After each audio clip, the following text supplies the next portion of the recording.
Graça e paz, que bom que a gente está aqui. Nós estamos reunidos aqui no propósito de se edificar mutuamente. Se você quer se edificar com a nossa conversa aqui, com o nosso bate-papo, fique antenado nesse canal que você vai ver que Deus vai fazer coisas extraordinárias hoje. Hoje eu e o pastor Isaías estamos com duas pessoas fantásticas, que é o pastor Almir, pastor Miguel, e nós vamos aqui nos apresentar. Eu sou o pastor Michel também, alguns me chamam de apóstolo, outros me chamam de irmão, e eu queria que você prestasse atenção. Temos o pastor Isaías, que está junto comigo apresentando aqui. Dá um oi para a galera, pastor Isaías. Muito bem, apóstolo Michel, que alegria reportar a todos vocês. E hoje, apóstolo, nós estamos aqui num momento muito especial, porque temos dois convidados maravilhosos, que vão também trazer um pouco da sua experiência para nos ajudar aqui no nosso ministério, ajudar você que é pastor, que é líder, você que tem caminhado sozinho, enfrentado muitas dificuldades. A ideia desse programa é para que, de alguma forma, possa alcançar o seu coração e trazer a você nutrientes espirituais através de pessoas que já passaram por situações que talvez você esteja passando, para lhe ajudar nesse tempo difícil. Nós vamos falar sobre saúde emocional, nós vamos falar sobre história de ministério. Isso. E tem dois pastores aqui que tem história, Opa. Viu? Meu Deus do céu, a gente nem conseguíamos começar a entrevista porque o negócio estava pegando fogo aqui de tão bom, né? Então pode se apresentar, pastor, e a gente vai, pastor Almir, depois o pastor Miguel se apresenta. Pode se apresentar. Acredito que muita gente já conhece o senhor aqui em Mauá, né? Acho que sim. A graça e a paz do Senhor Jesus a todos vocês, aos meus queridos irmãos que estão aqui. É um privilégio, um prazer poder estar colaborando com o reino de Deus, contando os nossos testemunhos, a nossa vida, o nosso ministério. Estamos aqui para servir os irmãos no nome santo de Jesus. Amém. É isso aí. E o pastor Miguel? A graça e a paz de Jesus, todos aqueles que estão aqui nos vendo através desse podcast. Quero agradecer aqui ao pastor Michel, ao apóstolo Michel, né? Pastor Isaías, pelo convite. Estou aqui de coração aberto. Fico feliz nesse convite aqui, de estar aqui perto do meu pastor, né? Esse aqui foi quem derramou óleo na minha cabeça quando comecei nessa caminhar dessa forma, né, no Evangelho. A gente vem de uma outra história. E graças a Deus, Deus me colocou no caminho desse homem. E num determinado momento, nós lá fomos levantados a pastor, né, que não éramos pastor, tínhamos ovelhas, mas não tinha essa função. E Deus usou a vida dele. Eu sou muito grato a Deus por esse momento.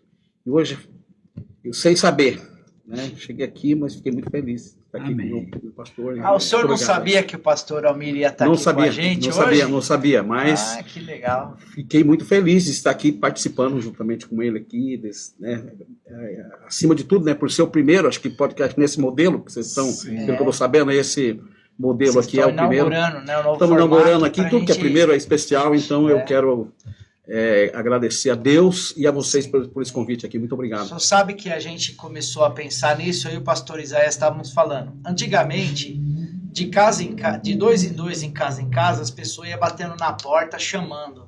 Hoje, as pessoas não abrem as portas para qualquer pessoa entrar. Então, de dois em dois, de casa em casa, as pessoas ligam a televisão, nós podemos entrar dentro da sala da casa das pessoas através disso. Okay. Não só do evangelho, mas da superação de depressão, da superação de síndrome do pânico. Nós vamos falar sobre saúde emocional hoje, né, pastor Isaías? Sim. E vai ser maravilhoso da história do pastor Almir, a história ministerial do pastor Almir, né? De superação, graças a Deus. De que venceu emocionalmente, do que superou. Eu queria que o senhor contasse a história ministerial, porque o senhor foi pastor de uma das maiores igrejas aqui de Mauá, pastor presidente de muitos anos, ficou destacado e foi pastor do Casarão, né? Uma igreja que é um referencial, né, de estrutura, de organização. Ela foi, durante muitos anos, esse referencial para muitas igrejas que entraram até na visão celular, porque viram uma boa administração, uma boa gestão quando o senhor estava lá. E aí eu queria que o senhor contasse a história ministerial. Pode contar da conversão, né? Para a gente saber como o senhor se encontrou com Cristo, né? Onde foi o começo de tudo e a gente entender. E acho que tem muita gente que vai gostar de saber, né? E nós também, né, pastor Isaías? Com certeza. É uma longa história. Só vai resumindo, vamos resumir. Graças a Deus, eu sou de família evangélica. Minha mãe era daquelas pentecas do birotinho na cabeça, baixinha, crente que só. E nós crescemos no Evangelho. Né? Antes é uma linda história que não dá tempo. Mas somos 6 irmãos, eu fui o último a me converter. Eu era ovelha negra da família. Né? Fiquei na igreja até os 12 anos de idade. E com 12 anos de idade, o mundo, as ilusões, eu saí da igreja e só voltei com 20 anos de idade. Uma conversão assim bem interessante, nós não temos tempo, a não ser que vocês queiram. Foi muito legal o que aconteceu, eu e a minha mulher. E posso contar? Vai contando, eu a acho gente vê que esticou muito, já dá uma... Eu acho que é bem interessante. Eu estava totalmente no mundo e fui trabalhar numa empresa chamada Ultragás, conheci essa moça, começamos a namorar, só que nós estávamos namorando, só que a Ultragás explodiu, pegou fogo e todo mundo teve que correr, veio bombeiro, uma coisa horrível. Só que a partir daquilo, essa minha esposa, ela ficou com trauma. Então ela dormia mal, não assistia mais jornal, falava, vou casar para quê? Ficou muito ruim. Você estava noivo na época? Noivo. Estava noivo já. E ela muito ruim, só que eu não sabia o quanto ela estava ruim. Ela não falava para mim. Só soube isso depois. Em resumo, um dia eu cheguei na minha casa, tinha uma garagem e a sala era logo na entrada, e eu cheguei em casa e eu escutei. A minha mãe fazia cultos de oração na minha casa. E o dia eu cheguei, aquele barulhão, parei na garagem e fiquei, o que está acontecendo? O que está acontecendo? Daqui a pouco meus 2 irmãos saíram com uma mulher pendurada no ombro, levando ela. Aí o pessoal saiu, eu disse, mãe, o que aconteceu? Minha mãe assim, bem tranquila. Nada não, foi nada não. A mulher ficou possessa, seus irmãos expulsaram o demônio e ficou tudo bem, está tudo certo. Só que eu sabia do Evangelho. Eu falei, o demônio saiu dela. Ele sai e procura uma outra casa. Ele vai procurar a casa mais vazia de perto. Mais perto. Qualquer casa mais vazia de perto. Irmãos, eu não dormi à noite com medo do demônio me pegar. E aí aconteceu mais algumas coisas e tal. E um dia um domingo à tarde, fui muito mal, fui na casa da minha noiva.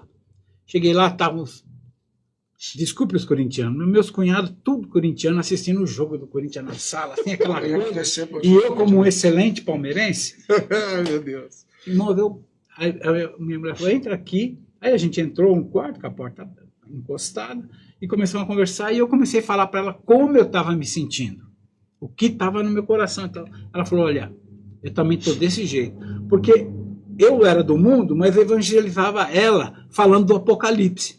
Então ela mal, com medo, e ela do Apocalipse. Ela falou, não, mas eu estou assim. Só estava gerando mais síndrome do pânico. Aí eu falei para ela assim, olha, você quer aceitar Jesus? Ela falou, o que é isso? Eu falei, olha, aceitar Jesus é isso. Eu tinha aprendido. Ela falou, mas como? Eu falei, repete a minha oração. Já era um pastorzinho. Aí orei com ela, nós 2 estávamos sentados. Tá, repete, Senhor Jesus, tal. Eu me lembro que nós levantamos, mas ela olhou para mim e falou, o que aconteceu? Eu falei para ela assim, também não sei, porque a gente não sentia as pernas. Parecia que a gente estava flutuando, um negócio assim, fabuloso. Eu falei, não sei o que aconteceu, vamos, que minha mãe está saindo da igreja. Cheguei em frente, a igreja era uma igrejinha pequenininha, avivamento bíblico ali, do lado onde é o shopping agora. E tinha os carros, e tinha uma vaguinha bem em frente à porta do outro lado da rua. E o pastor que estava pregando, que é meu tio, estava terminando de pregar, porque era no final, ele começou a fazer apelo, mas a igreja tinha 30 membros, só tinha crente. E ele começou a falar, Deus está me falando que tem 2 pessoas e tal, e repetir, eu olhei para ela olhou para mim e falei, é com a gente. Eu sei que eu não me lembro de ter atravessado a rua, de passar pelo corredor, eu me lembro que já estava em cima do púlpito, e eles orando, a minha mãe feliz, a igreja já sabia da história, uma festa e tal, convertemos, vamos para casa da minha mãe para explicar. Aí lá chegamos na minha mãe, eu emocionado, aquela coisa, daqui a pouco chegou meu irmão, que veio da Igreja Batista. Ele falou assim, o que aconteceu aqui? A minha mãe, não, o Almir se converteu e tal, e tal. Ele falou, quando eu desci do ônibus lá embaixo, que era no Parque São Vicente, Deus falou que em casa tinha uma festa. E aí foi uma festa mesmo. Graças a E, Deus. irmãos, Que benção, né? como é bom converter de verdade, que eu vejo muitos casos que não é. O que aconteceu? Eu, em um mês, eu emagreci 4 quilos, porque a gente trabalhava no Ultragás e almoçava em casa. Chegava em casa, a minha esposa, que era noiva ainda, ia almoçar e eu ia para o sofá chorar, porque parecia uma TV. Tudo que eu fiz. E eu, perdão. Chorava. Perdi 4 quilos em um mês. E aí começamos, logo já providenciei de casamos, e daí eu comecei, logo em seguida, meus irmãos eram da Primeira Batista Santo André, e a gente começou a frequentar a Primeira Batista Santo André. Você foi batizado era na o pastor primeira Bartimeu, não? batista? Não, era o pastor Edson Queiroz. Edson Queiroz. Saudoso. Batizado lá? Batizei lá, Que o pastor bênção, né? Edson me batizou, me casou. Eu gostava muito de ouvir o pastor Queiroz, Edson. né? Era muito jóia. Mas fique à vontade, desculpa, eu faço Se Não, converteu, perdeu 4 quilos. Então, se converter também ajuda no Ajuda emagrecimento, no né? emagrecimento, Então, pastor. precisa me converter. Você Se converter, converteu precisa um jejuar dia, lá, né? né? Isso, precisa me converter, né? Mas agora, irmão, tem o irmão Jairo. Jairo. Lá. O irmão Jairo. ele tá Tem o irmão presente. Jairo, vem aqui dar um sinal aqui. Eu falei, sou o irmão Jairo, magrinho, olha lá. Pede pro irmão Jairo pôr a mão na cabeça. Isso, dá uma poradinha. Esse é o bom, né? E esse é o resumo da minha conversão. O pastor Miguel estava dizendo que ele tem origem presbiteriana, né? Presbiteriana. Eu conheci quando eu era bem jovenzinho e nós estávamos na Assembleia de Deus, fizemos a ira, né? Só uma pergunta, o senhor está falando que o senhor era jovenzinho. O senhor tinge a barba, não? Tinge o cabelo? Não. Não? Ah, então tá jovem ainda, nem tá branco. Fiz 57 esse ano, né? Graças a Deus. Mas ainda tô... Tá Meu natural. pai demorou também Ah, o cabelo branquear. O Miguel... Mas é verdade, muitas pessoas olham pra gente e pensam que a história, nossa, ela começou na Assembleia. Mas não é bem assim. Então é o seguinte, eu nasci, na verdade, a conversão mesmo aconteceu na Assembleia, né? Mas eu nasci num lar presbiteriano. Sim. Meu pai era Teve presbítero, influência, né? isso, presbítero da Igreja Presbiteriana do Brasil, no norte do Paraná. A gente morava num sítio lá, e eu frequentei até os meus 12 anos, 13 anos, mais ou menos, a Igreja Presbiteriana do Brasil, na escola dominical, trabalhando na igreja. Depois, nós tivemos que mudar do norte para o sul do Paraná. Ia morar em Curitiba. E ali as coisas do mundo começaram a brilhar diferente. Infelizmente, a gente passou uns 6, 7 anos desviados da igreja. Aí, nesse processo, né, desse contato aí, desse encontro que eu tive com o mundo, né? Então, rolou muita coisa, né? E eu estava a minha vida estava meio acabada porque eu estava viciado em maconha na época. E aí, nesse processo aí, eu chegava em casa muito ruim, meu pai, ele orava por mim, né? Ele orava por mim. E aí Só pegando um gancho, o pastor Almir também era maconheiro, pastor? Não, pastor Almir, Nunca não. fumei, nunca bebi, Ah, não sei o que é uma maconha, não sei o o que senhor é. era mais... Não. Nunca torceu pro Corinthians? Nunca fui corintiano nem petista, desculpa os petistas, mas Mas ele era palmeirense, né? irmão, olha, eu não sei se vocês vão Você viu conseguir que ver. Você viu que Jesus mandou os porcos se Eu não sei se arremessar. Você vocês é palmeirense, né? Vê se vocês conseguem ver que tem 2 carocinhos aqui. É que as asas que eu cortou o anjo. Então eu nunca fumei, nunca bebi. Então. Eu desviei por causa de namorada. Ah, mulherada. Namorada. Namorada. Eu não tive, Ah, tá, eu não então tive o senhor tanta era sorte. maconheiro, eu né? tive uma Só- sorte, eu não tive essa sorte. Não, eu também E gostava até os de 19 fumar um anos, baseadinho também. eu cheguei um dia, né, meio injuriado, né, em casa. Esse foi o processo da minha conversão, de verdade. Que o meu pai ficava me esperando. E aí, aquele dia, eu sempre confiava muito na oração do meu pai, né? Então, quando eu estava ruim, que eu pensava que eu ia morrer mesmo, sabe? Aí eu chegava em casa, meu pai colocava a mão sobre minha cabeça e orava, repreendia o inimigo. E eu dormia. Aquele dia eu estava ruim, eu cheguei em casa e quando eu abri a porta, assim, meu pai estava no escuro, assim, acendi a luz. Meu pai estava no escuro olhando assim para mim. Falei assim, hoje eu morro, mas não peço oração para ele, né? E aí eu fui pro meu quarto assim, ajoelhei perto da minha cama e eu falei com Deus, falei, Deus, acho que eu vou morrer mesmo, né? Meu pai sempre fala que o Senhor tem um plano na minha vida. Eu não consigo enxergar isso, né?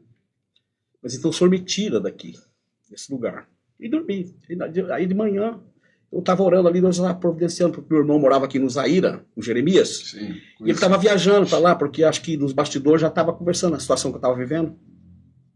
E aí, quando eu acordei de manhã, eu escutei a conversa do meu irmão lá na cozinha, o Jeremias. E conversando com meu pai, eu falei assim, se ele quiser ir comigo, eu levo ele para lá, vamos ver que Deus vai trabalhar na vida dele e tal. Eu falei, nossa, mas Deus respondeu a oração, fiz ontem. Aí não tem aquele negócio no meu coração, não, eu vou embora mesmo. Então naquele mesmo dia eu vim para Mauá. E aí eu fui morar ali na Presidente Castelo Branco, lá no final, perto do Mercadinho Aquioca, onde o casarão fez aquela casa onde o casarão as crianças congregavam lá quando o pastor Silvio, eu estava lá, eu morei ali. Foi naquela casa que tinha o cultinho com os kids do Zaira. E ali Deus começou a trabalhar na minha vida. Né? Por quê? Porque era a casa, cheguei lá, meu irmão assembleando da Gema, eu era cheio de jovens e tal, e era aquele negócio diferente, o ambiente mudou, né? O ambiente mudou, e ali era cheio de crente. Eu toda a vida toquei um pouquinho, os irmãos chegavam, eu tocava lá um violão para cantar uns hinos, e não tinha outra coisa para poder fazer, porque a igreja era ali em frente, era mais ou menos 40, 50 metros, voltando no sentido Mauá. Então, quando chegava na hora de ir para o culto, não tinha outro programa, era o culto. E aí, ali eu me converti, graças a Deus, eu estava falando até para o Isaías, né, com uns 20 dias de crente, aí me deram a oportunidade para cantar um hino lá. Mandaram um bilhetinho, porque os jovens, a gente cantava em casa, aí mandaram um bilhetinho lá. Eu não era nem batizado, eu tinha batizado na igreja presbiteriana, por aspersão. Né? E aí, ali, Deus começou a trabalhar na minha vida e mudou a minha história. Graças a Deus ali eu conheci minha esposa, casei com a Clarice, que eu conheci o Isaías ali também, desde os kids, vamos dizer assim, né? Os adolescentes até os jovens, né? E foi um tempo poderoso, maravilhoso, e Deus mudou minha vida, me libertou, né? E o processo no dia que eu aceitei Jesus foi assim, uma coisa do céu, porque eu olhava, eu achava bonito ser crente, mas eu achava que aquilo não era para mim. E aí o seguinte, que eu não ia conseguir, né? Pensava que era o pastor que ia fazer aquilo lá. Aí eu sentava no fundo da igreja lá, e no final do culto sempre tem um apelo. Tinha um maestro coral lá, que chamava Milton. E na hora do apelo, ele me viu lá no fundo, estava sentado no fundo da igreja, achando bonito aquilo. Né? Aí o Milton falou assim para mim, assim, você não quer aceitar Jesus? Eu falei assim, Jesus vai querer um cara igual eu? Eu falei, você tá doido? Tudo que eu gosto de fazer, vocês não gostam de fazer. Daí na igreja comecei a conversar, e o apelo rolando lá. Aí o Milton pegou e falou assim para mim, falou assim, o que você gosta de fazer? Eu falei, eu gosto de mulherada, vocês não gostam, eu gosto de droga, vocês não gostam, eu gosto de dançar, vocês não gostam, eu gosto de tudo isso aí. Ele falou assim, mas o que te impede de você aceitar Jesus? Você não acha bonito? Eu falei assim, eu acho bonito, mas não é para mim. Ele pegou e falou assim, não, mas você aceita Jesus? Se Deus não te libertar, né, para um sebreano falar isso aí, cara, eu acho que foi uma interferência do céu mesmo, foi o Espírito Santo que colocou essas palavras na boca dele. Assim, se Deus não te libertar, você continua fazendo. Eu falei, mas pode? Ele falou, pode. Só não pode deixar Deus ver. Pode. Eu falei assim, então eu quero. O famoso venha como estás, né? Fui com ele lá na frente, eu orei, né, recebi aquela oração, senti bem demais, sabe? Foi uma coisa assim, poderosa. Saí do culto, rapaz. Infelizmente... porque aquela palavra ficou na minha cabeça também, né, que podia. Atravessei a rua, encostei num carro assim, tirei minha carteira de cigarro, acendi um cigarro, comecei a fumar, os irmãos, pai do senhor, eu tô ali. Eu tô ali fumando meu cigarro, falei, pode? O irmão falou, pode. Tá tudo certo pra mim, né? E aí, depois desse dia aí, Deus começou a trabalhar. Eu voltei um dia, Deus me libertou do cigarro. Libertou sim. Eu estava dentro da casa do meu irmão, respeitando a casa do meu irmão demais. Falei, vou fumar. Saí pra frente ali naquela casa lá. Fiquei na frente ali olhando lá. E tinha uma feira ali que funcionava no sábado.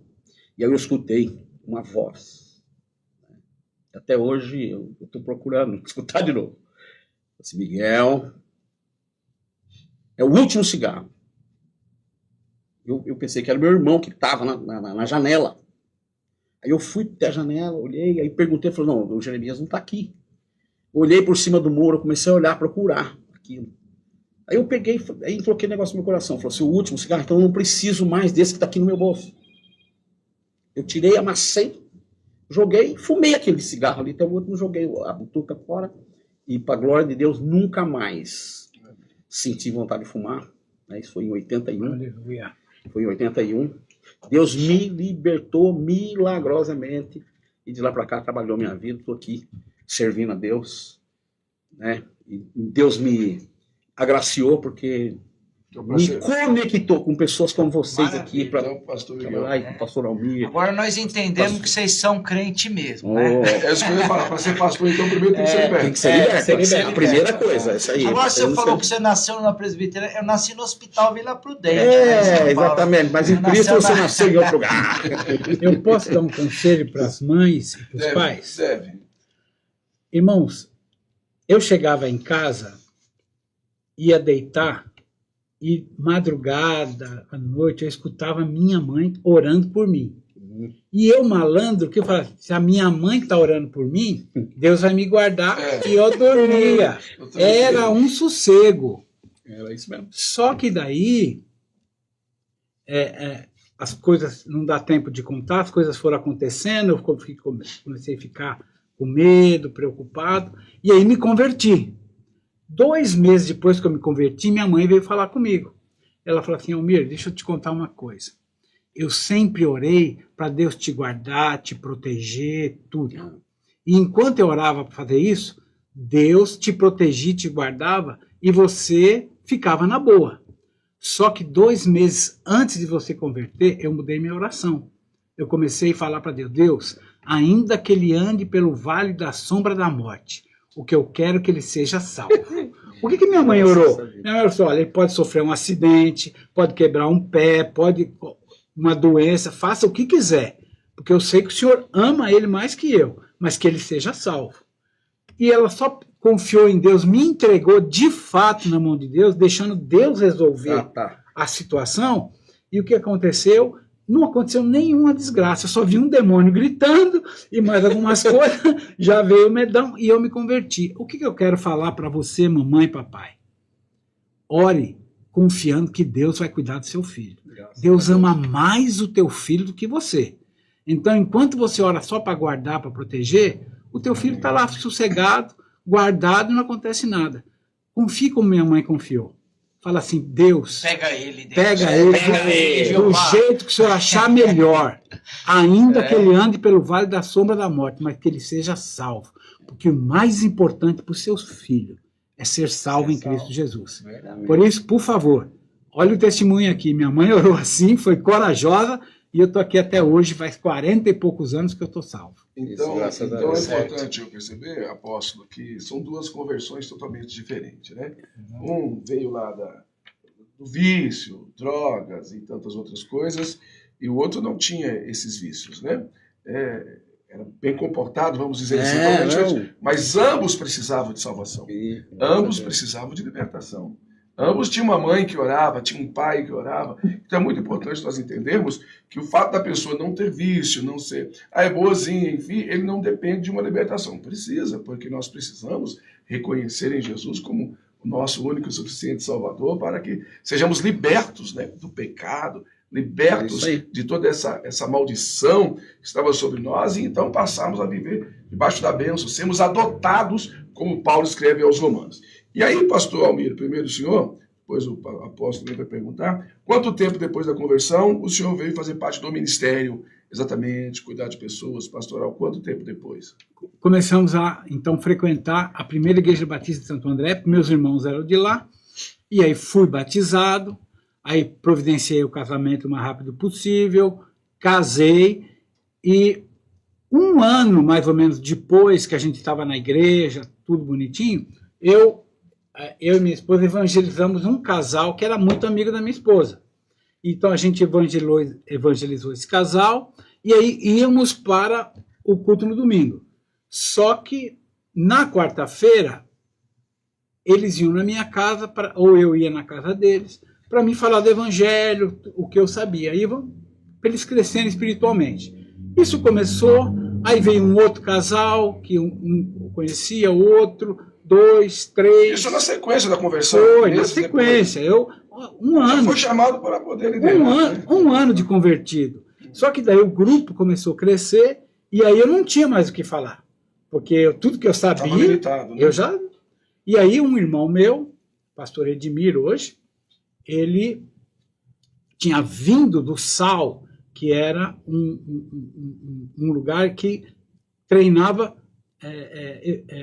missionário. SAL é uma agência missionária? É uma sigla que eu não lembro o que é agora, e ele ficava internado lá, e ficou ele, a esposa dele, deixou tudo, emprego, tudo, para ficar internado lá. Como se fosse um Jocum, uma agência missionária. Para fazer o ministério. E ele tinha se formado e tinha vindo. E ainda não tinha um destino para o que ele ia fazer. E aí eu chamei ele para começar a nos ajudar a cuidar desse grupo. E aí ele começou a ser o nosso líder. Legal. E a coisa começou a andar, crescer. Foi o grupo que virou o casarão? Aí, a história da casa que virou um casarão, então, né? E aí a gente começou a fazer reuniões, pastores, nas nossas salas. Aí não cabia mais na sala. Aí arrumava um lugar, o anfiteatro da prefeitura, a gente conseguia lá. Depois tinha um anfiteatro também de um político que ele emprestava para nós. Só que foi crescendo e aí a gente achou o antigo casarão ali na Avenida Portugal, que era um casarão muito, muito antigo, derrubado de tudo, mato. Mas daí eu me lembro de 7 horas da manhã, a gente capinando, limpando, cavalo dentro, bêbado. E aí a gente limpou, arrumou, e para a gente estava ótimo. Mas era muito feio, gente, muito feio, porque era uma coisa muito antiga. E aí a gente começou a se reunir naquele local. O tempo passou, pastor Carlos Alberto Bezerra veio, consagrou esse meu irmão como pastor, e a gente começou o Ministério Comunidade Cristã Evangélica de Mauá. Na época, comunidade era uma novidade, que falava igreja, comunidade era a igreja católica, mas nós, Comunidade da Graça, e a gente pegou o modelo. E aí começamos, nosso modelo foi crescendo. Batizado como casarão. E aí, o que aconteceu? Todo mundo ia para a igreja e vamos para o casarão. Não falava para comunidade cristã. Você falou que montou uma quadrinha de vôlei, Sim, o pessoal fazia o terreno era grande, ali. aí o sábado passava, era tudo muito unido. Irmãos, olha a loucura. Nós estávamos tão unidos, tão bem, que tivemos a ideia de todos venderem as suas casas, a gente comprar um terreno, fazer um predinho, e a gente ia morar tudo no predinho, e o salão de festas ia ser a igreja. Graças a Deus não fizemos isso. Porque imagina, Deus guardou. Tudo vizinho, que confusão que ia dar. Mas o que aconteceu? Aí a gente passava... A mulher gritando com nós. A mulher gritando com nós à noite, o vizinho escutando, né? Não, mas Deus foi bom e nos livrou disso. E o que aconteceu? Aí ficava o casarão, aí começamos a crescer, ia quebrando as paredes. Irmãos, a parede, o rejunte era de barro. Então a gente escorava com uma viga assim para os quartos e vinha quebrando. Eu não sei como aquilo nunca caiu. Deus protegeu. Isso no mesmo local que iniciou. Isso. A gente ia quebrando as paredes. Teve um tempo que vocês fizeram até uma oração ali em volta, né, para poder comprar o espaço do membro. Fizemos para comprar o terreno. Tentamos comprar aquele terreno. Isso quanto tempo depois da conclusão? 1 ano, 2 anos? Eu acho que... Eu não lembro agora. Anos, 1 ano e meio. Pela cronologia que você mais dizendo, ou menos 1 ano e meio. 2 anos. A gente já estava ali. E daí a gente juntou todo mundo, fez uma vaquinha, comprou um terreno de... Que era aquele casarão... Tinha um outro casarão ali, não era? Então, ali na 11 de julho nós compramos 5 por 30. Pagamos, compramos mais o outro lado, 5 por 30. Ficou 10 por 30. E aí nós tínhamos um membro da igreja, o Jair, ele mexia com construção de casa de madeira. E aí ele chegou e falou assim, olha, se vocês quiserem, eu construo e vocês vão me pagando aos poucos. Inclusive fez cotação em dólar, vocês vão me dando em dólar. E aí ele construiu, e em cima as classinhas ele fez tudo de madeira, e cabia ali umas 250 pessoas, mais ou menos. E aí a gente mudou de lá de baixo para cá. Só que o casarão não mudou de nome. Continuou. Mas ficou com cara de casarão Aí ainda, quando né? construiu, fez tipo de uma torrezinha tal, que quem olha fala, isso é um casarão. Tanto que muita gente Foi que não sabia que era igreja, falava casarão, passava aqui, pensava que era pizzaria. Pizzaria, restaurante, mas era a igreja. Eu vim de uma igreja bem tradicional, Miguel também, eu sempre ouvi os pastores dizer, tem que tomar cuidado com esses negócios, desses casarão, desse povo, jogando bola, jogando vôlei, crente não tem esse negócio, né? Mas eu mesmo lá a gente alugava as quadras lá em Santo André. Eu não jogava aqui em Mauá, mas eu jogava lá. Eu jogava em Santo André. Pastor Miguel, não sei se eu posso perguntar, mas eu queria fazer a mesma pergunta. Depois de quanto tempo de conversão você veio integrar o ministério, pastorear, enfim? É uma boa, Isso mesmo, para alinhar, né? Pergunta, né? Mas eu considero assim, que, por exemplo, assim, eu sempre tive nessa parte de liderança, mesmo eu me converti e com 1 mês, 2 meses já comecei a caminhar com os pastores que eram ali, né? Então eu tive sobre a minha vida na Assembleia de Deus, né? O pastor Paulo dos Santos, o pai do pastor Jarbes, né? O pai do pastor Jarbes, que fez o meu casamento em Jarbes de Alencar. Ele, né? Eu tive sobre a minha vida o pastor Joaquim, pastor Paulo dos Santos, depois pastor Joaquim Marcelino, depois o filho dele, né, que é o Samuel Marcelino, que eram os presidentes, que foram os presidentes toda a vida. E a gente caminhava, né? E desde o início, todos esses pastores que passaram pela minha vida, e o que eu tive mais contato foi o vice-presidente do campo, né? Toda a vida foi o vice-presidente do campo, que é o pai do Betão, o pastor José Justino. E foram 23 anos, né, caminhando na Assembleia de Deus, que foi aonde Deus forjou o meu caráter de obreiro, tudo que eu sei, né, em relação até a parte administrativa, eu aprendi lá. Então, quando eu cheguei no casarão... Lá você não chegou a dirigir nenhuma igreja? Não. Ajudava, auxiliar, sim. Né, lecionava escola bíblica. Isso, eu lecionei a teologia, né, ETAD, né? Tinha um núcleo da ETAD lá. Quando eu comecei a igreja também, eu trouxe um núcleo da ETAD, eu tenho funcionando, né? Não está funcionando agora, mas funcionou por um período, está lá em stand-by, o núcleo da ETAD na comunidade de vida. Lá você já lecionava. Isso. E aí, sempre eu tive contato com o pastor José e essa curiosidade, porque existia muito esse pé atrás, né, com igreja em célula, era muito mal falado. Né? Os caras, muitos deles falavam de coisas que eles não sabem. Foi depois que o Bigodão, que o Silas Malafaia fez 2 DVD criticando a célula, né? Isso aí pegou muito ruim. Ali, né? Só que aí eu tinha aquela curiosidade, eu sempre perguntava para o José como é que é isso e tal. E continuei lá, né? Eu era assembleiano da Gema, eu amo a Assembleia de Deus. Né? O que acontece? Mas chegou um período que Deus ele criou uma situação, mesmo dentro do ministério, né? Eu sempre tive muito contato com todos os pastores.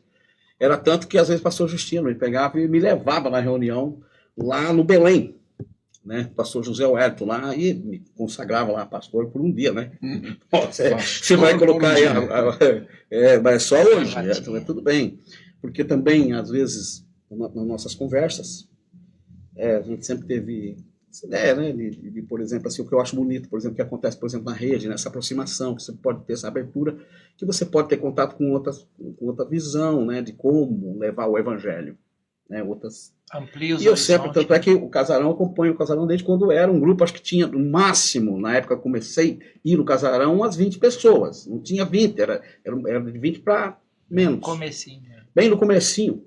Né, pelo menos nos cultos que eu ia lá. Sim, mas era pouca gente. Então, o que acontece? Eu sofri isso aqui, o Isaías sabe, né? Eu sofria muita crítica, mas eu nunca deixei de me relacionar com outros ministérios. Aí o pastor Justino mesmo falava assim, eu não te consagra, pastor. Eu falei assim, por que você não consagra? Aí o pastor falou assim, porque você vai mudar a igreja. Não é uma questão de mudar a igreja. É uma questão de, por exemplo, você saber que o reino de Deus, ele abrange algo mais do que o nosso, muito maior do que o nosso ministério, aquilo que você foi chamado para poder fazer. E graças a Deus, chegou um período que nós tivemos um rompimento, né, com a Assembleia de Deus, mas, eu, por exemplo, assim, lá tem o costume, né, de você pegar as credenciais, eu já era presbítero nessa época, mas começou muito novo essa questão de por exemplo, ser cooperador, diácono, presbítero, lá você tem uma escadinha ali, né, eu não vou falar uma escadinha, mas a escada do sucesso, né, vamos dizer assim, né, então você separa cooperador, depois você vai a diácono, né, aí depois presbítero, evangelista e é consagrado a pastor. Então ele falava para mim, falou assim, não, porque às vezes as ideias não batiam, né? Não batia nesse sentido. Quando a gente sentava assim, longe do púlpito para poder conversar, eu sempre tive essa visão, né, de que temos a aprender com outros ministérios também. Não é tão fechado a coisa assim, né? Mas tem um trilho ali que você tem que ficar. Graças a Deus não saí da Assembleia de Deus brigado com nenhum pastor, com problema com nenhum deles. Todos eles são meus amigos até hoje. Tanto é que quando o pastor Almir marcou o culto para me levar ao pastorado, me consagrar pastor, né, convidamos alguns pastores para estar lá, eu mandei o convite, tanto para o pastor Samuel como para o pastor Justino. Falou, eles vão orar para mim nesse dia. Fiz um convite, mandei para eles. E eles não foram, mas eu me senti representado pelo Zezinho, né, que é o filho mais velho, o pastor Justino. Ele esteve lá. Né? Então isso foi o quê? 22 anos depois da conversão? Isso, 23 anos depois da conversão, eu comecei... Recebeu a consagração ao pastorado. Eu rompi com a Assembleia de Deus, no sentido de... Se desligou? Se desliguei, fiquei mais um ano ainda, congregando aqui com o pastor Paulo Correia, né? Sim. Aqui.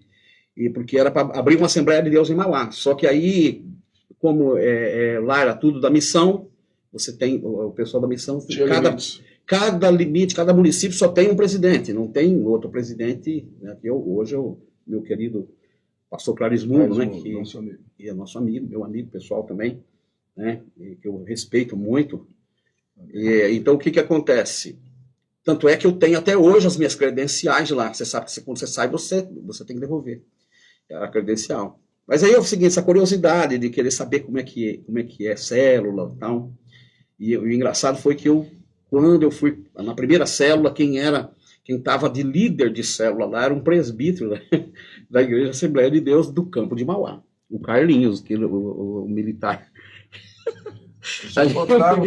Aí eu cheguei lá, eu tive uma célula assembleiana para te cativar, porque se fosse uma célula batista, eu não sei se foi algo pensado, né, pelas pessoas que estavam falando na minha vida nessa época, mas eu acho que não foi, porque era pertinho da minha casa. Então ele me encaminhou, o pastor José me encaminhou para uma célula que eu acho que ele nem sabia que eu conhecia o Carlinhos.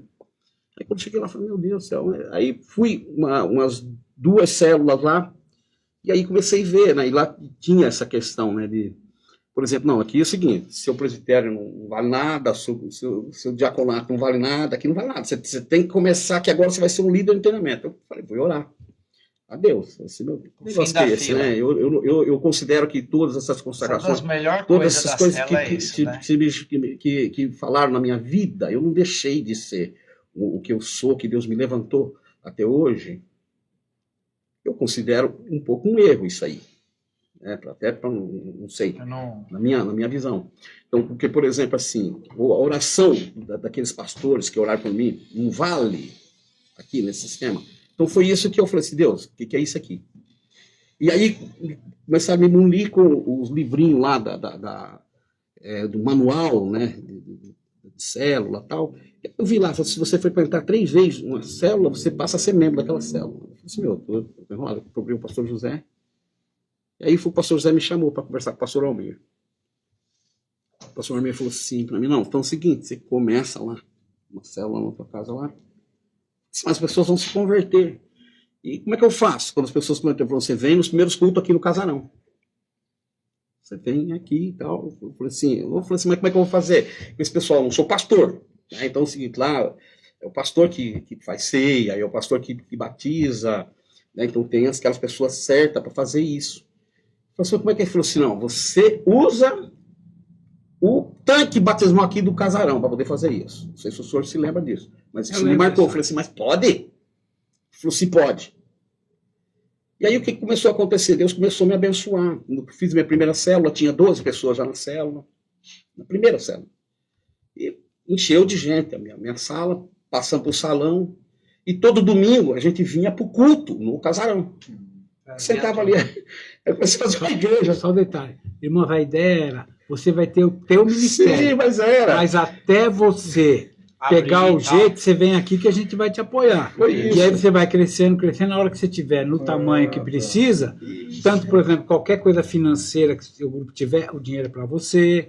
O que você precisar, a gente vai te encaminhar para você começar o teu ministério. E essa foi uma fala muito boa do pastor Almir, por quê? Porque senão fica parecendo, por exemplo, que eu fiz uma divisão do casarão para começar a ser a comunidade de vida, mas não foi. Já é o formato. Isso, exatamente. Aí quando eu estava lá com umas 30 pessoas, ele pegou e falou para mim, eu falei assim, como é que é isso? Tinha umas 30 pessoas frequentando junto comigo os cultos. No casarão a gente sentava ali na primeira cadeira ali, e graças a Deus, eles me direcionaram para eu começar na garagem da minha casa ali. Né? Nós, com muita alegria, né? Começamos a fazer nossos encontros, e Deus começou a fazer. Daqui a pouco, a garagem da minha casa também não deu. Aí, Deus me deu aquele espaço ali, alugado, né? Em frente a Tocos Veículos, Tambarão. E ali foi muito bom, foi bênção. Começamos a ir junto com... tinha terminado aquela fase, né? De fazer os encontros do casarão lá em Goiânia, e eles estavam fazendo os próprios encontros. Eles começaram a nos treinar também para poder fazer o encontro, então eu recebi todo o apoio. Né? Desenvolver e fazer sozinho, né? E graças a Deus. E aí chegou o momento, né, que tinha lá já umas 170 pessoas congregando comigo. O pastor Almir pegou e falou assim, como é que vai ser? Você vai ficar nesse negócio aí de presbítero ou você vai... Eu falei assim, mas como é que eu faço? Ele falou assim, marca o dia lá. Né? Marca o dia lá, e nós vamos lá para orar. Eu falei assim, mas é assim aí, no dia que eu fui consagrado também o pastor Sérgio Krivlin, a Sueli, minha esposa, e o pastor Weiner e a Thalita. Né? E aí esses dois foi eu que apresentei, falou assim, não, vamos levar. Então eu já levantei também 2 pastores também no mesmo dia. Ungido junto? No mesmo dia. Então isso deu o quê? Uns 23, 24 anos depois da conversão? Nos 20, Quando você foi os 25 anos. pastorear, os 25 anos depois da minha conversão. Anos. O senhor, quantos anos? O senhor pode dizer que já começou na sequência. Isso. Mas se perguntar quantos anos pastorei, ou de pastorado... Não, eu demorei para ser consagrado a pastor, porque por várias vezes eu fugi. Como eu era empresário, tinha minha fábrica e tal, eu falava assim, não, estou ajudando. Estou ajudando. Aí colocaram como presbítero. Eu falei, presbítero tá bom. Tá bom. E aí o pastor José, não, preciso consagrar você como pastor. Não, deixa eu ia fugindo, até que, eu não lembro agora quantos anos, aí tá bom, você pastor auxiliar. E fiquei como pastor auxiliar por um bom tempo, até que o pastor José veio falar, depois de algumas situações, não sei se dá tempo de contar, até que ele me chamou e falou, olha, Deus falou comigo que você precisa assumir a igreja como pastor. Isso aí mesmo. E aí eu falei, não, eu não... Mas aí Deus falou comigo, e aí eu cuidava da empresa e pastoreando. E ministerialmente falando, foi uma coisa muito boa que aconteceu ali, né? Porque a igreja, por exemplo, ele falou que tinha 600 membros na época lá. Quando eu assumi. E aí é o seguinte, o pastor me levou essa igreja a ter 3 mil membros. Chegamos a 7 mil então, exatamente, com todas, né? Todas as igrejas, não, mas eu congregando no mesmo lugar. Sim, 3 mil. Quando chegava a 3 mil, entendeu? Eu multiplicava. Chegava a 3 mil, eu abria... Chegou a abrir quantas casarão? Eu acho que 23. 23. Apóstolo, por que eu estou insistindo na pergunta do tempo, depois da conversão do ministério? Exatamente porque tem pessoas que, claro, cada chamado é não existe uma regra, mas é importante saber que não se converte hoje e se torna um pastor amanhã. Isso aí é uma coisa muito insistindo. Que, infelizmente, legal. Tem gente que... Então, isso é muito legal. Eu costumo dizer o seguinte, que eu não cortando o senhor, mas é o seguinte, eu costumo dizer que o obreiro ele é formado na bigorna do tempo. Não existe obreiro você pegar e levantar, e muitas das conclusões que acontecem dentro da igreja é por conta disso aí, porque o obreiro imaturo, numa posição de liderança, vamos dizer assim, no topo da pirâmide, e que ele não passou por um processo... Ele acaba caindo na soberba, né? Eu me lembro, né, até de um caso, né, que aconteceu. Aí entra na prova, porque o soberbo Deus leva para o deserto, isso, né? Então é o seguinte, um dos pastores que estava, não vou falar o nome aqui, eu não sabia de nada, porque eu era outro ministério, o pastor Almir me recebeu junto, me colocou na equipe, me abençoou a minha vida, abençoou a comunidade de vida. Ela foi muito abençoada através da equipe da Videira Casarão. Vinha. Da Vinha, né? Da Vinha Casarão, da Vinha Casarão, me desculpa. É isso, da Vinha uma Casarão. associação Isso, que é ligado na De Videira. apoio para pastores que estão Isso. implantando a visão E celular, aí, né? nós querem somos andar muito- junto. Nós somos muito abençoados. E aí aconteceu um episódio, o senhor vai saber disso agora, porque o senhor não soube. Eu cheguei lá e eu não sabia que estava rolando nos bastidores, né, algum tipo de treta. E eu cheguei para uma reunião como essa aqui. Aí eu cheguei e vi ali a plaquinha lá. Presidente, eu falei assim, aí como é que chama? O estacionamento cheio. E aí eu falei assim, nossa, mas só tem a vaga aqui do pastor. O Almir falou assim, não, o pastor Almir está viajando.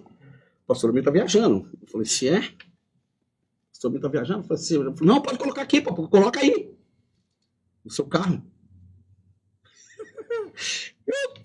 Inocente, pá, coloquei o carro ali e subi para a reunião. Estou lá no meio da reunião, daqui a pouco chega o chefe. Chega o pastor. E eu com o meu carro lá e falei assim, quem foi o folgado? Que colocou, foi eu, pastor, me perdoa.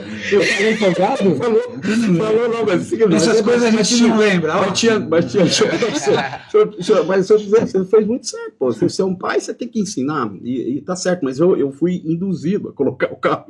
Eu falei, foi eu, pastor, pelo amor de Deus, peraí, que eu já estou Você tirando. aproveitou o momento do Já podcast tirei- para... Não, já tirei, deixa eu justificar, justificar. Eu tô confessar, perdão, né? é que eu não devia ter colocado. curado. Eu não deveria ter colocado lá mesmo.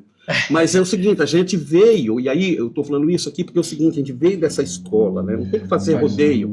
O seu pai não tem que fazer rodeio com o teu Sim. filho quando o seu filho está errado. E aí é o seguinte, mas ele não fez isso aqui para me humilhar. Sim. Ele fez por amor. Pra ensinar. Para me ensinar e aí eu também não falei nada. Não falei nada, fui lá e tirei meu carro e pronto. Mas a importância de tudo isso é que você não era um neófito, você não era um ministro. Já tinha um Sim, caminho, exatamente, vou ficar já machucado com isso estava aqui, eu não sendo quero nem forjado. saber disso aí. pô. É essa a importância, porque o apóstolo começou o nosso bate-papo, aqui, nosso podcast, falando sobre cuidar da emoção do pastor. E aí que está o detalhe. Mas então, eu vejo o obreiro muitos fica pastores... machucado. Sim, mas se o cara se converte hoje, não tem esse processo. Duas conversões diferentes nós estamos vendo aqui. Então, se converte. E na sequência, já recebe uma unção de pastor, ele não tem essa forja. Ele não tem esse preparo. A Bíblia diz que tem que ser primeiro Qualquer coisinha provado vai ficar para ali depois servir. chateado. E aí com o seu líder. vem os embates. Aí tem muita gente depressiva, tem muita gente frustrada, muita gente decepcionada, não quer saber de ministério, não quer saber de igreja, não quer saber de pastor, mas Deus não tem culpa disso. O grande lance é que a gente precisa trilhar um caminho de treinamento. Graças a Deus. Então, para ser um pastor, você falou, eu venho dessa escola também, de uma hierarquia, cooperador, diácono, presbítero, enfim, mesmo que a pessoa não passe por isso, ela já seja um pastor e não seja um cooperador, um diácono, embora exerça isso na prática, mas não tenha essa titulação, é necessário que tenha um tempo de maturação para que ela possa se apresentar como pastor, porque senão, pastor, ela vai se frustrar com ela mesma. Ela vai chegar um momento que ela vai ter que dar respostas desse pastoreio e ela não tem condições para isso.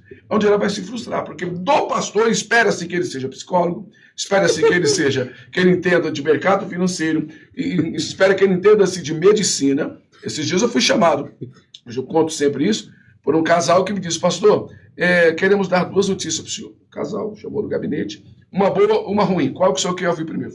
Eu não queria ouvir nenhuma, mas já que você quer falar, eu me sinto privilegiado, né? A primeira é o seguinte, que a minha esposa está grávida, e nós vimos tentando, o senhor tem orado por nós, e ela falou, que benção, fiquei feliz. Glória a Deus. E qual que é a ruim? É que a gestação está acontecendo na trompa de falópio. O que é trompa de falópio, pastor? Aí eu agora vou ter que estudar medicina para poder explicar. Eles queriam que Você eles correu o explicassem fogo. o que é a Então, espera-se que o pastor entenda de medicina, espera-se que o pastor entenda de venda. Pastor, eu quero vender meu carro, quero vender minha casa. Pastor, então, o pastor é cobrado em todas as nuances da vida para trazer uma resposta de alinhamento profético, um conselho de maturidade. Então, se a pessoa ele não tem nem para si, ele não tem nem para si, ele não foi testado, ele não tem nem para si, como que ele vai servir aos outros, apóstolos? Pastor, Diga aí. eu falei que domingo, no culto da manhã, eu falei que eu aconselhei um casal e eu vi que não era só emocional e espiritual, porque e levei psicólogo, aí não resolveu. Foi no psiquiatra, não resolveu. Sabe o que foi resolver?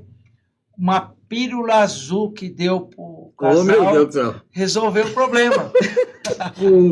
Então você vê o nível do problema. Uma pílula azul resolveu o que eu não resolvi na oração, o que o psicólogo não resolveu. Tá bem. Tem coisas que é na área. Só uma observação no que o senhor acabou de falar, que muito certo, mas dá para comparar com a vida natural.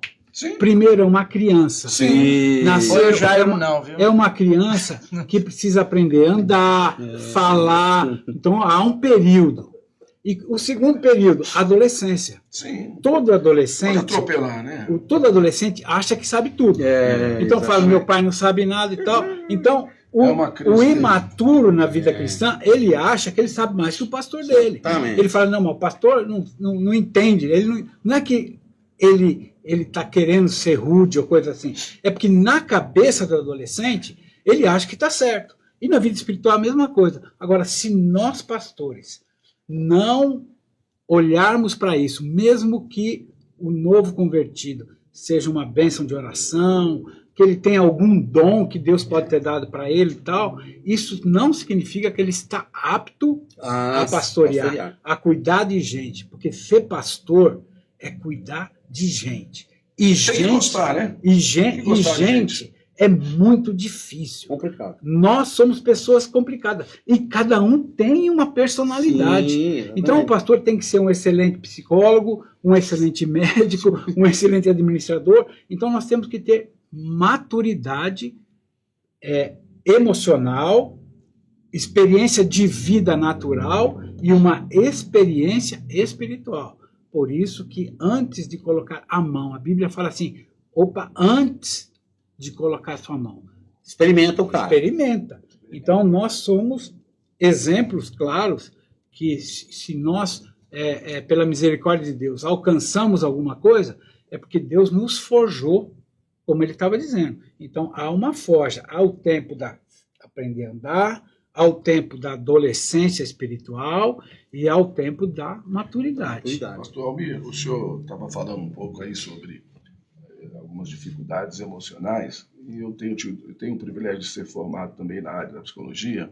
Não exerço, mas acabo exercendo no dia a dia como pastoreio, e me abriu muito a visão quando eu fiz o curso, para eu poder, talvez, me entender melhor e poder entender os outros, né? Algumas questões. Eu aposto na área da psicanálise, e é muito legal essas questões terapêuticas, né? As terapias, elas nos ajudam muito, porque a gente destrava de alguns gatilhos que nós guardamos aí na vida, né? E ela nos destrava e nos faz... Os bloqueios, né, que você tem, que você fica bloqueado. Precisa romper. E aí, o senhor estava nos falando sobre algumas dificuldades no ministério, depois de algum tempo, adoeceu, ficou enfermo. E eu queria que nós, para caminhar para o final, falássemos com o nosso público, em especial os pastores do Repasma, do qual nós estamos envolvidos. Eu sei que, nesse momento, tem muitos pastores que podem estar sentindo angústia e não sabe de onde vem, tristeza e não sabe de onde vem. Ele pode estar sentindo, assim, uma angústia de que, quando chega a hora de ir para o culto, ele já sofreu tanto lá, quando chega a hora de trocar a roupa, de ir para o culto, dá uma angústia nele, um desespero. Ele não quer ir para o culto, ele não sabe o que fazer. É uma síndrome de burnout que ele nem sabe que ele nem sabe o que é. Quem sabe? Uma estafa, uma canseira, um estresse. Né? E aí vai dando a hora do culto, e vai dando aquele desespero, aquela angústia. Não quer falar com ninguém, rapaz. Não quer falar com ninguém. Aí ele não sabe se é demônio. Ele começa, será que eu estou... Será que tem algum demônio aqui? Porque às vezes não é demônio, meu amigo. Às vezes não é nenhuma ação do inferno. Às vezes são questões... emocionais, mal resolvidos, validando o que o senhor está falando. Questões químicas também, só acabou de falar, questões químicas. 4 pastores se suicidou, que eu conheço, de Mauá. Eu acho que o pastor Almir poderia falar isso aí para nós aqui, explicar, porque o senhor passou por algumas coisas assim, né? Sim, e para chegar nesse nível da pessoa ter que tirar a sua própria vida, é um nível altíssimo de estresse, porque a pessoa já não vê mais nenhuma solução, nenhuma alternativa, a não ser intentar contra a sua própria vida. Quer acabar com o sofrimento. Sim, agora, e o caminho que levou essa pessoa até ali? É aqui que nós queremos intervir. É aqui que o conselho, é aqui que pastores mais experientes que já viveram, quer convidar você, meu amigo, num caminho só, né, pastor apóstolo?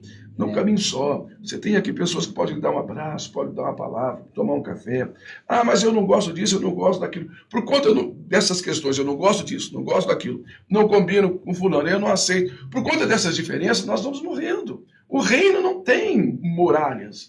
O reino não tem barreiras. Nós quebramos elas aqui para nos acostumarmos a viver juntos ou não chegaremos lá. Então, independente da placa de igreja, independente do seu credo religioso, independente de como você enxerga Cristo, independente se a sua teologia é calvinista, é arminiana, ou se a sua teologia é micheliana, entendeu? É migueliana, independente como é a sua teologia, o importante é que você precisa ter amigos, ter companheiros, servos de Deus. Almirniana.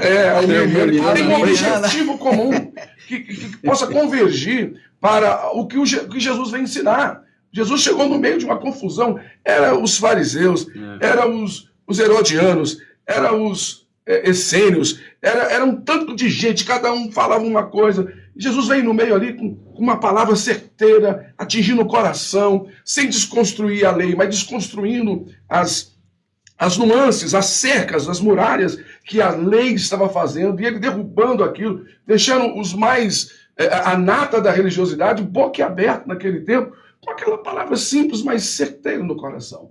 Então não deixe o inimigo usar isso como artifício para te isolar, para deixar você, né, pastor, você não é melhor e nem pior do que ninguém. Aqui não tem ninguém melhor nem pior do que ninguém.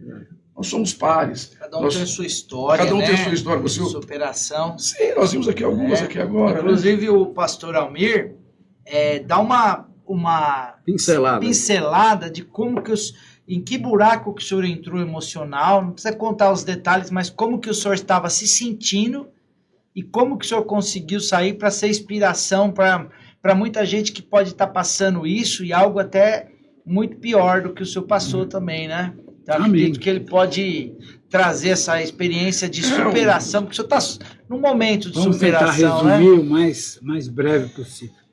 Graças a Deus, irmãos, pela misericórdia, a gente teve um sucesso ministerial. Amém. Nós crescemos muito como igreja, abrimos muitas igrejas na África, no Sul, no interior de São Paulo, e foi assim algo muito, muito, muito de Deus mesmo. Apoiou muitos também. E no auge do ministério, no auge do crescimento, na pandemia, no final da pandemia, eu fui acometido da Covid-19. E foi muito terrível, pulmão 90% tomado, UTI, graças a Deus, Deus me guardou para não ser entubado. E depois de 23 dias, melhorei, fiquei bem, e fui para casa, normal. 3 dias depois, comecei a ficar triste, estranho, baixar o farol a química ficou. E tal, e fui ao médico e foi constatado que eu estava com depressão pós-Covid. Então, primeira coisa que eu queria te falar, depressão é uma doença. Depressão precisa de médico, precisa de remédio. Como estávamos falando há pouco antes, existem 3 tipos de depressão. Aqui temos os nossos psicólogos aqui que podem confirmar. A depressão química, que é um problema químico que você tem no organismo, alguma coisa de intestino, de qualquer coisa, e o corpo reage, porque todo o seu sentimento vai para poder resolver, convergir para aquele problema. E aí você acaba entrando em depressão. Fraqueza. Depressão. Outro tipo de depressão é uma grande perca. Um divórcio, um prejuízo muito grande, uma traição, uma traição, decepção. uma perca de um ente querido, uma traição, uma decepção com gente. Isso pode entrar uma depressão emocional, que aí entra a psicanálise. E o pastor ouve mais. Te amo, mas estou indo embora. Você já ouviu isso? Pastor, aqui é uma benção. Te amo, mas estou indo embora. É uma benção. Pastor, não deixou pregar, mas... mas eu tô indo. Isso traz muito... O pastor sofre muito, porque ele cuida das ovelhas, ele dá a vida, ele vai, evangelismo e tal. De repente, o membro vai viu uma igreja que tem telão de LED, tem uma luz diferente. Então, fala, não, eu gostei de lá. E ele falou, mas eu cuidei disso. Então, muitos pastores sofrem muito, porque uma perca de uma ovelha, por mais grande que seja a igreja, todos sentem. Mas o que aconteceu comigo, então, para resumir, eu entrei numa depressão. E tem um outro tipo de depressão, a espiritual, que é demoníaca, que essa é a mais fácil de resolver. Orou no nome de Jesus, vai embora fica bom. Capiroto. Só que as outras duas precisam... que às vezes mistura as três, a gente não sabe exatamente o que está acontecendo. Antigamente, eu era menino, depressão era demônio. O pastor falava demônio. Tanto que eu fiquei deprimido e teve gente que falou assim, mas você é pastor, é crente, como é que pode ficar desse jeito? Porque na cabeça da pessoa, o pastor não pode ficar doente. Os membros da sua igreja acham que você não pode ficar doente. O pastor é o meu herói. Pode ficar doente o braço, pode ficar doente a perna, isso aqui pode, mas aí a mente, quando fica... O emocional... Então, depressão é uma doença e precisa de cuidado, precisa de amor da família, porque o que aconteceu comigo, pastores, eu fiquei 3 anos. O senhor chegou a pensar em tirar a própria vida para acabar com o problema? Várias vezes vem esse... O senhor chegou a planejar isso? O que acontecia? Assim, hoje eu vou tirar a minha vida. Irmãos, olha, eu era alguém, empresário, bem-sucedido, uma igreja muito boa. Minha família... É muito importante, pode ser que esteja alguém que está pensando em tirar a vida ouvindo isso. Minha família, minhas filhas, meus genros, minhas filhas casadas, tudo 100%. Eu não posso falar nada, minha vida muito jóia. Mas aí eu fiquei doente. E eu ficava no quarto escuro de dia e de noite. Muito mal, muito mal. E quando você fica assim, é uma dor que não dói. É um sentimento que é uma dor que não dói. E você quer ficar livre daquilo. Você sente isso. E eu conheço pessoas que estão fazendo tudo normal. Eu fiquei num quarto escuro. Mas eu conheço gente, pastores, que se mataram, que estavam pregando, fazendo tudo, e ninguém sabia. Automático. E ele não sabia, e as pessoas não sabiam que ele estava doente. Conheço um que ele estava numa confraternização de família, e ele falou, esqueci não sei o que em casa. Disse que foi buscar. Quando demorou, foram ver, ele estava enforcado na casa dele. Se enforcou e ninguém sabia que ele estava em depressão. Mas por isso que hoje, depois de eu passar pelo que eu passei, antes eu pensava assim, todo mundo que suicida vai para o inferno. Mas isso aí hoje eu não tenho mais esse conceito, porque quando eu estava doente, vinha na minha cabeça o pensamento, eu moro em apartamento alto, se atira lá embaixo, que resolve o problema. Você sai disso. E o que você quer? Você quer ficar livre daquilo. Não quer morrer, mas você quer... Várias vezes esse pensamento veio, mas pela misericórdia de Deus, como a gente tem maturidade e tal, eu falo, estava cercado também de gente em nome de Jesus, sai isso. Então eu tinha minha esposa, irmãos, mulher, como é importante ter uma esposa que ora. A minha esposa cuidou de mim, ela deixou de fazer tudo que ela fazia, ela deixou do ministério, que ela tinha um ministério muito forte com crianças, agora é tempo de eu cuidar do meu marido. Amém. Então, minha esposa debruçava em cima de mim na cama, orava, clamava, chorava, cuidava de mim, cuidou em todas as áreas. Os pastores me cobriram, iam me visitar, tinha toda uma estrutura. Me levavam, médico em São Paulo, exames, eles pegavam, me levavam, um grande amigo meu, um irmão também, me deu muito. Então, o apoio é importante, porque o título de pastor não tira você de ficar doente. Então, pastor, mas ora pelos enfermos, os enfermos são curados. Amém, é verdade. Só que está cometido... Tem o espinho na carne, né? Está cometido com uma doença. Para lembrar que é gente, Pastor né? Almiro, Deus está falando aqui nesse momento. A gente não sabe quem vai nos assistir e em que condição ele estará. E vindo uma pessoa com a história que o senhor tem, o próprio pastor Miguel, né, atestou, o apóstolo Michel e eu também, de longe, mas conheço, um homem que era empresário, uma vida social, financeira bem sucedida, uma família bem estabelecida, um ministério que chegou a 7 mil membros. Gente, qual é o pastor que não sonha, né, em ter algo dessa natureza? De repente você está lutando com uma igreja com 30, com 100, com 200, e a pessoa se deprimir. Então, quer dizer que é demônio? Não é. Então, eu quero dizer para você que ninguém está livre disso, pelo amor de Jesus Cristo. Então, o que é que eu quero dizer para você, em nome do nosso conselho, em nome do Senhor Jesus, e dos pastores que aqui estão? Olhe para a sua família. Você viu aqui que a família foi a base fundamental, sólida, que sustentou.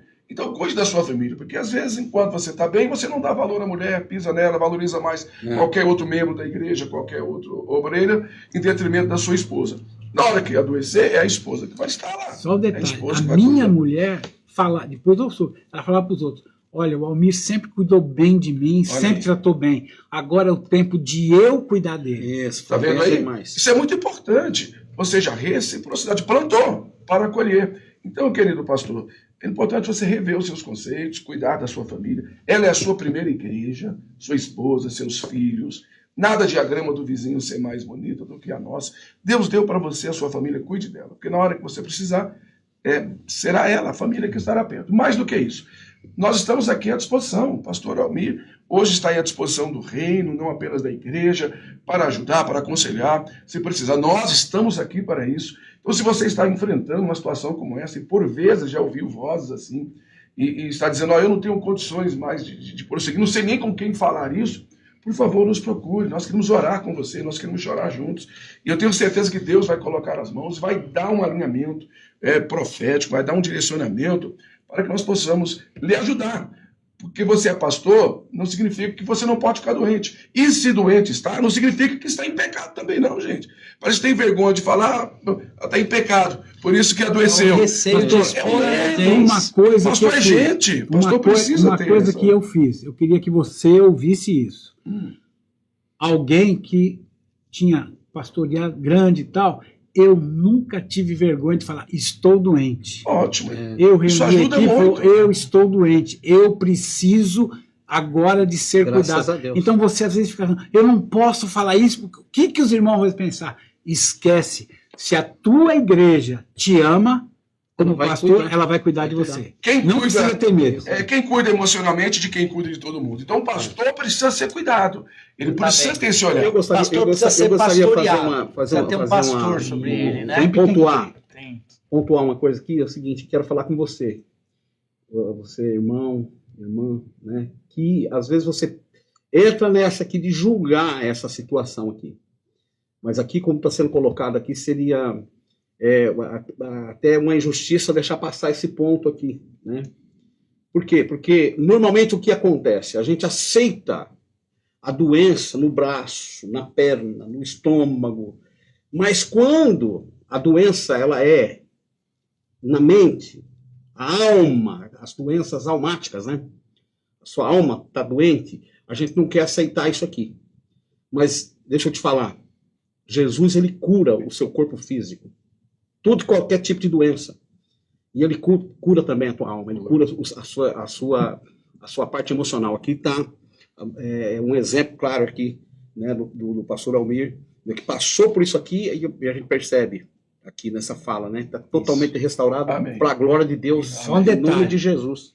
Talvez você também orou por mim. Muita gente orou. Eu costumo dizer assim, orou por mim, eu fiquei bom, agora me aguenta. Com certeza. Eu encontrei ele no café, falei assim, você está parecendo mais novo, está com brilho. Você lembra que eu te falei no café lá? Eu fiquei muito feliz. Então, o chegou ali para mim. O brilho voltou mais forte. E agora, em nome de Jesus, no dia 6 de setembro, aqui, o senhor vai estar lá liberando uma palavra de Deus sobre a nossa vida. Prazer.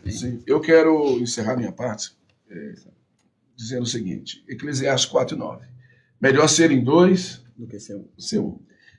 Gálatas 6:2. Levai as cargas um dos outros. Então, nós estamos dispostos de alguma forma, assim como o senhor foi ajudado, está hoje à disposição para ajudar. Eu encerro dizendo o seguinte, o avião, ele só está seguro, totalmente seguro, quando ele está na posição de cruzeiro. A decolagem e o pouso é sempre a tensão maior. O pouso é muito mais tenso, exige muito mais atenção, habilidade, descanso mental do piloto do que a arremetida, do que a decolagem. Porque ali os motores fazem a sua potência para que foram criados e vai subir. Agora, o detalhe é descer, que você tem que controlar essas potências, tem que diminuir, tem que abrir os flaps, tem que conhecer de aeronavegabilidade para poder pousar com segurança toneladas e toneladas, colocar no chão. É muito difícil. Então, eu comparo o pastor a esse piloto do avião. Para a gente sair do chão não é tão difícil. A gente sai, a gente decola, o evangelho faz isso com a gente. Alcançou 7 mil membros, você tem não sei quantos mil membros. Eu tenho o privilégio de ter alguns pastoreando, você vai ter os paulistanos. A gente vai. O nosso cruzeiro, quando a gente chega no nível de cruzeiro, é maravilhoso. O problema é na hora de pousar, porque a gente não vai ficar lá em cima para sempre. É na hora de pousar que tem que ter aeroporto, tem que ter gente auxiliando, tem que ter habilidade, né, para poder baixar isso. É muito ruim. Aquelas luzes, né? Exatamente. E além dos aparelhos hoje, E o outro que está lá falando no à direita, à esquerda, e às vezes está nublado. Diminui a velocidade. Você não está vendo a pista. Tem casos, Miguel, tem casos que o piloto vê a pista faltando 10 metros, 20 metros, é tudo branco, porque ele vai confiando nos instrumentos, confiando na torre, vai, esse é o alinhamento. Então, para o pastor é a mesma coisa. E eu digo que isso me emociona muito, porque eu preciso aprender com isso. Nós precisamos aprender, você precisa aprender. Em 1973, na extinta Transbrasil, o piloto saiu aqui de São Paulo para Manaus, fazendo escalas em alguns lugares, e quando chegou na selva amazônica, ele se perdeu na confusão, a comunicação era bem mais ínfima, né? Hoje está bem avançada.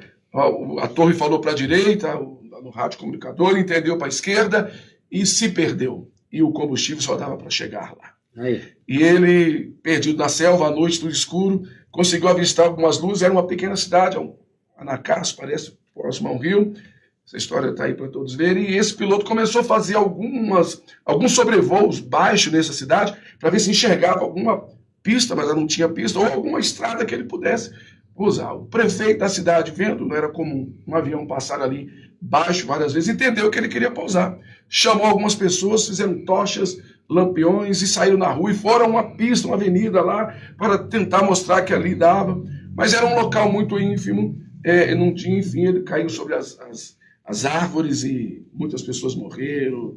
Enfim, essa história está aí. O que eu quero contar com isso? De lá para cá, pastor Almir, a aviação, o conceito da aviação mudou-se completamente.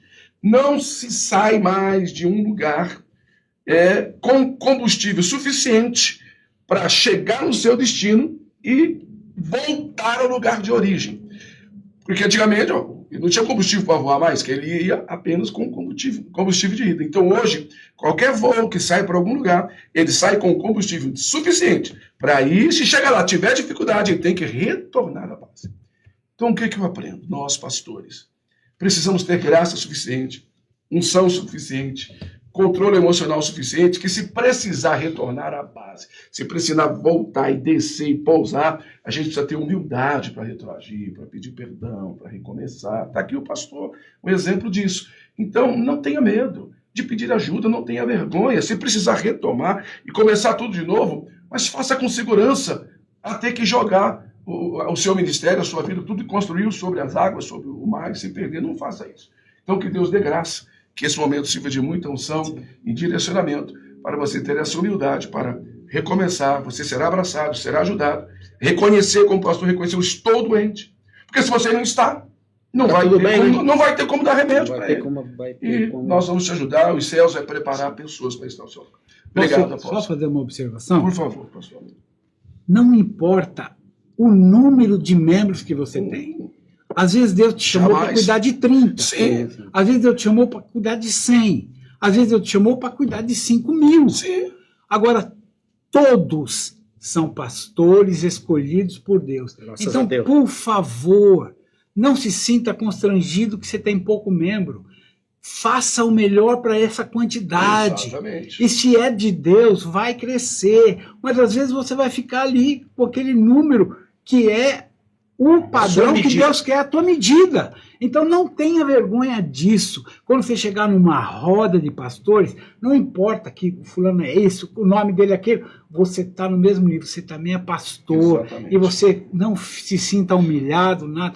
Viva a vida que Deus te deu para Amém. viver nessa terra. Graças a Porque Deus. você é alguém abençoado. Porque se tiver 5, 10, 15, não importa. A graça e o favor de Deus está sobre a tua vida. Em nome de Jesus. Amém. Não, nós vamos fazer agora, vou fazer uma gotinha de descontração para a gente poder ok, vamos finalizar, né? Eu quero dizer que quando eu tinha um problema que eu precisava desabafar, e eu pegava e ia ligar e via uma voz, era uma batalha muito grande. Eu tentava ligar para um pastor para me apoiar e vinha uma voz, eu escutava uma voz falando comigo. E a voz dizia assim: seu saldo é insuficiente para completar essa ligação. Não sei se você já ouviu essa voz do além.